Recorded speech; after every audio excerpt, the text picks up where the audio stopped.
අදත් ඔයාලා හැමෝම ආයිබෝන් කියලා පිළිගන්නවා URCS YouTube channel එකෙන් ගෙන තවත් වීඩියෝ එකකට. ඉතින් මම අද අරන් ඇවිල්ලා තියෙන්නේ ඔයාලා මෙන්න මේ YG300 කියන ප්‍රොජෙක්ටර් එක මිලදී ගන්න හිටියා නම් ඒක මිලදී ගන්න කලින් දැනගත යුතුම කරුණු 10ක් ගැන වීඩියෝ එකක්.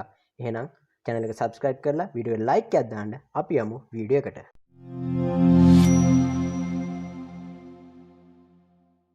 හරි අපි දැන් පළවෙනි කාරණාවට යමු. ඔයාලා මේක ගැන දැනගන්න ඕනි පළවෙනි කාරණාව තමයි මේකේ built-in බැටරියක් තියනවද නැද්ද කියන එක. ඉතින් මේ ප්‍රොජෙක්ටර් එකේ ඇත්තටම built-in බැටරියක් නැහැ. හැබැයි මේකේ සමහර version වල built-in බැටරියක් එනවා කියලා මෙයාලා කියලා තියෙනවා.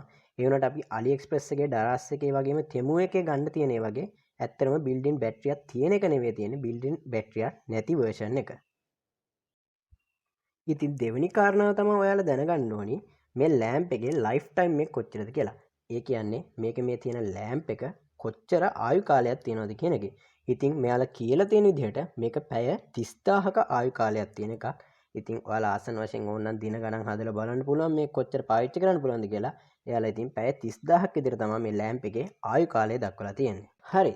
තුන්වෙනි කාරණා විදිහට අපි බලමු මේකේ input methods මොනවද කියලා. ඒ කියන්නේ මේකේ වීඩියෝ එකක් සහ ඔඩියෝ එකක් ප්ලේ කරනවා නම් අපි කොහොමද මේකට ඒක කනෙක්ෂන් එක ලබා දෙන්න කියන එක. ඉතින් ඔයාලට ප්‍රධාන වශයෙන් මේ වගේ USB එකක් සහ HDMI පෝට් එකක් බලා ගන්න පුළුවන්. ඉතින් මේ USB එකට ඔයාලා pen drive එකක් සම්බන්ධ කරන්න පුළුවන්.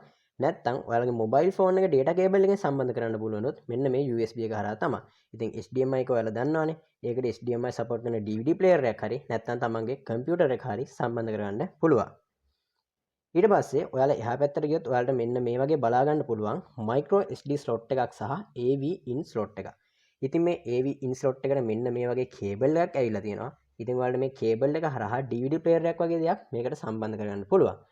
ඒතර micro SD card එක ගැන කිව්වොත් මේ slot එක නම් පාවිච්චි කරන්න කියලා මම කියන්නේ නැහැ. මොකද මේකට ගොඩක් දුරට ඔයාලගේ SD card මේකට දාපුවම damage වෙන්න පුළුවන්.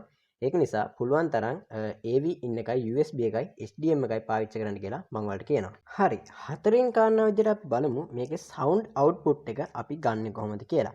ඉතින් ප්‍රධාන වශයෙන් මේකේ built in speaker එකක් ඇවිල්ලා තියෙනවා. ඉතින් ඔයාලට ඒකේ සද්ද මේ වගේ තමයි බලා ගන්න පුළුවන්.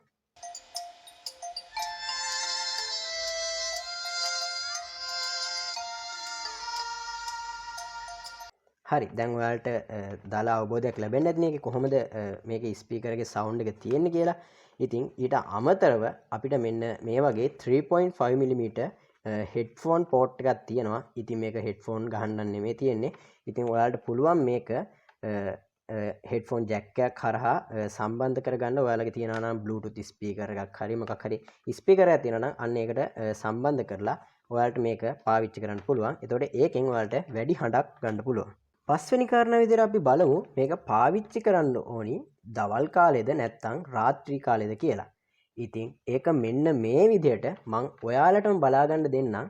එළිය තියෙන වෙලාවටද එළිය නැති අඳුරු වෙලාවටද පාවිච්චි කරන්න පුළුවන් කියලා ඔයාලම මේ විදිහට බලන්න. හරි ඉතින් මෙන්න මේ විදිහට තමයි දවල් කාලේ ඔයාලට බලා ගන්න පුළුවන්. ඔයාලට පේනවා මේක එච්චර ලොකු එළියක් නැහැ. ඒ කියන්නේ පේන්නෙම නැහැ. ඉතින් මෙන්න මේ වගේ තමයි රැට මේක ලස්සනට ලොකු හොඳ බ්‍රයිට්නස් එකකින් බලා ගන්න පුළුවන්. ඉතින් මේකට හේතුව තමයි මේකේ ඇවිල්ලා තියෙන ලෑම්ප් එක. මේකේ ලෑම්ප් එක එච්චර ලොකු බ්‍රයිට්නස් එකක් තියෙන ලෑම්ප් එකක් නෙමෙයි. ඒකයි මේකට හේතුව. ඉතින් ඔයාලට මේක දවල්ට වඩා රෑ තමයි හොඳටම මේකෙන් ප්‍රයෝජනයක් ගන්න පුළුවන්. හයවෙනි කාරණාව විදිහට අපි බලමු මේක එක දිගට පැය කීයක් බලන්න පුළුවන්ද කියලා. ඉතින් මෙයාලා කියලා තියෙන්නේ නම් පැය 3ක් එක දිගට මේක යූස් කරන්න පුළුවන් කියලා. ඒ වුණාට ඔයාලට මෙන්න මේ විදිහට මේක ඇතුලේ ලොකු සද්දයක් ඇහෙනවා බලා ගන්න පුළුවන්. මේක තමයි මේකේ ෆෑන් එක. ඉතින් මේක මාර විදිහට රත් වෙනවා. ඒකයි මෙයාලා මේ වගේ ෆෑන් මේකට දාලා තියෙන්නේ. ඉතින් මන්නම් කියන්නේ මේක එක දිගට පැයක් විතර යූස් කරපුවාම ඇති. ඊට පස්සේ ඔයාලට ඕන නම් විනාඩි 15ක විතර රෙස්ට් එකක් දීලා ආපහු මේක යූස් කරන්න පුළුවන්. නැත්තම් මේක එච්චර කල් පවතී කියලා මන්නම් හිතන්නේ නැහැ. හරි හත්වෙනි කාරණාව විදිහට අපි බලමු මේකේ රෙසලූෂන් එක කොච්චරද කියලා. ඉතින් ඒක මෙහෙමයි. අපි හිතමුකෝ ඔයාලා මේකේ තිරේ විදිහට පාවිච්චි කරන්නේ බිත්තියක් කියලා. හරි. ඔයාලා තිරේ විදිහට බිත්තියක් පාවිච්චි කරනවා නම් ඔයාලට බිත්තිය ළඟ ඉඳන් ඕනි තරම් දුරක් යනකම් මේක අරන් ගිහිල්ලා මේක ලොකු කරගන්න පුළුවන් මේකේ පේන පරාසය. හැබැයි මෙයාලා කියලා තියෙන්නේ තිරේ ඉඳන් ඒ කියන්නේ ස්ක්‍රීන් එකේ ඉඳන් මීටර් 1.5 සහ 2 අතර දුරකින් මේක තියන්න කියලා. එතකොට තමයි හොඳටම හොඳ ක්වොලිටියෙන් පේන්නේ කියලා. ඉතින් ඒ වුණාට මෙහෙමයි.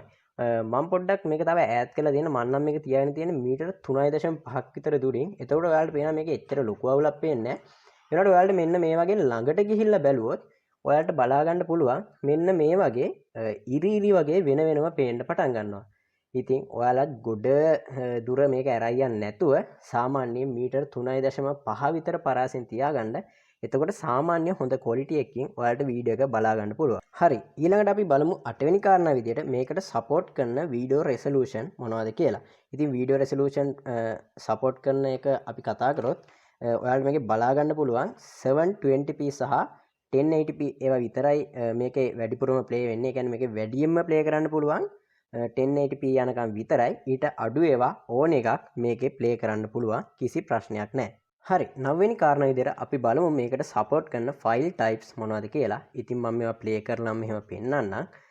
ඒ වගේම මෙයාලගේ දීලා තියෙන යූසර් මැනුවල් එකේ තියෙන මීඩියා ටයිප්ස් ටිකත් මම පැත්තකින් වලට බලා ගන්න දාලා තියන්න. ඉතින් ඒ වුණාට ඔයාලට පේන ඇති මම මේ MP4 එකක් ප්ලේ කරලා තියෙන්නේ. වීඩියෝ ෆයිල් ගැන කියද්දී ඒකේ MKV ෆයිල්ස් මෙයාලා ප්ලේ කරන්න පුළුවන් කියලා තිබ්බට MKV ෆයිල්ස් වල ගොඩක් දුරට සබ්ටයිටල් ලේයර් එකක් තිබ්බොත් මේක සබ්ටයිටල් විතරයි ප්ලේ වෙන්නේ. ඒක නිසා පුළුවන් තරම් MP4 යූස් කරා නම් හොඳයි කියලා තමයි මම නම් කියන්නේ. ඊළඟට අපිට මෙන්න මේ විදිහට මේකේ MP3 ප්ලේ කරන්න පුළුවන්. කිසි ප්‍රශ්නයක් නැතුව MP3 ෆයිල් මියුසික් විදිහට ප්ලේ කරන්න පුළුවන්. ඊට පස්සේ අපිට මේකේ ෆොටෝස් වලට ගියොත් ෆොටෝස් වල අපිට .jpg .png වගේම මෙයාලා මේ තව කියලා තියෙන ෆයිල්ස් ප්ලේ කරන්න පුළුවන්. ඒ වුණාට මේවා ලොකු සයිස් එකක් සහ ලොකු රෙසලූෂන් එකක් තියෙන ඒවා නම් ප්ලේ වෙන්නේ නැහැ මේකේ. ඉතින් ඊට පස්සේ අපිට මෙතන තව ඔප්ෂන් එකක් තියෙනවා. ඒක ඊබුක් කියලා තියෙන්නේ. ඉතින් මේකේ txt ෆයිල් තමයි පුළුවන් අපට බලන්න. ඔයාලට මෙන්න මේ විදිහට txt ෆයිල් මේකේ බලා ගන්න පුළුවන්. හරි, 10 වෙනි සහ අවසාන කාරණා විදියට අපි බලමු මේකේ මිල ගණන් සහ මේ මිල ගණන් වලට මේක වටිනවද කියන එක. ඉතින් මේක මිල ගණන් ගැන කතා කරද්දී මේක AliExpress එකේ සාමාන්‍ය රුපියල් 3900 විතර ඉඳන් රුපියල් 5000 6000 දක්වා තියෙනවා. තෙමු එකේ ගත්තොත් රුපියල් 5000න් උඩ තමයි ගොඩක් දුරට හැම එකම තියෙන්නේ.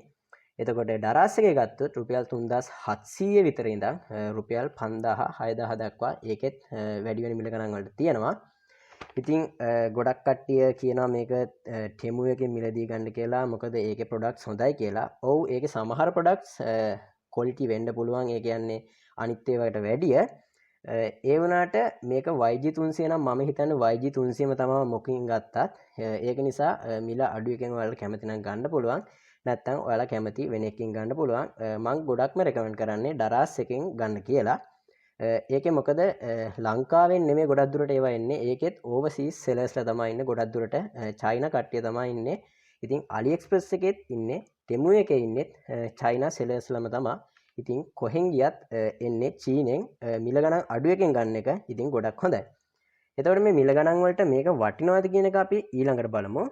ඇත්තටම කිව්වොත් ගොඩක් අය හිතනවා මේක හොඳ නැති එකක් කියලා. එහෙම නම් මේක එක්තරා විදිහකට හොඳ ප්‍රොජෙක්ටර් එකක්. මිල ගණන් ගත්තොත් දැන් මම ඩරාස් එකේ ප්‍රයිස් එක රුපියල් 3700 වගේනේ. දැන් සේල් වලින් ගත්තොත් ඊටත් වඩා අඩුවට මේක ගන්න පුළුවන්. එතකොට මේක මිල ගන්නට වටිනවා. මොකද දැන් සාමාන්‍යයෙන් මීට වැඩිය හොඳ මේකේ ඊළඟ ලෙවල් එකේ ප්‍රොජෙක්ටර්ස් ගත්තොත් අපිට බලා ගන්න පුළුවන් HY300 වගේ ප්‍රොජෙක්ටර්. ඒවා රුපියල් 13000න් වගේ උඩ තමයි තියෙන්නේ. එතකොට ඉතින් ඒවත් එක්ක බලද්දි මේක වටිනවා. මේ ගානට මේ රෙසලූෂන් එකට අපිට සාමාන්‍යයෙන් හොඳට බලා ගන්න පුළුවන්. ඉතින් ඔයාලා ලස්සන වෝල්පේපර් එකක් වගේ බිත්තිය දාලා තියාගන්න ඕන නම් මේක ඕන තරම් ලොකු කරලා එතකොට අපිට රෙසලූෂන් ප්‍රශ්නයක් නැහැනේ. පොඩක් කොටු කොටු වගේ පෙවුණා. එහෙම ලස්සනට දාලා තියන්න පුළුවන්. නැත්නම් පොඩි ෆිල්ම් එකක් වගේ එකක් රැයට බලන්න පුළුවන්. හරි, ඒ වගේ දෙයකට මේක ගොඩක් වටිනවා කියලා මම හිතනවා. ඉතින් ඔයාලා මේ වීඩියෝ ගැන මොකද කියන්නේ? වීඩියෝ එක හොඳ නම් පහලින් කමෙන්ට් එකක් දාන්න කොහොමද කියලා. මම තවත් මේ වගේ වීඩියෝ ඉස්සරහට අරන් එන්න බලාපොරොත්තු වෙනවා. එහෙනම් මගේ channel එක subscribe කරලා notification all දාලා තියාගන්න. එතකොට ඊළඟ වීඩියෝ ඔයාලා ගාවටම ගෙන්න ගන්න පුළුවන්. එහෙනම් ඊළඟ වීඩියෝ එකෙන් හම්බ වෙනකම් ඔයාලා හැමෝටම සුබ දවසක්.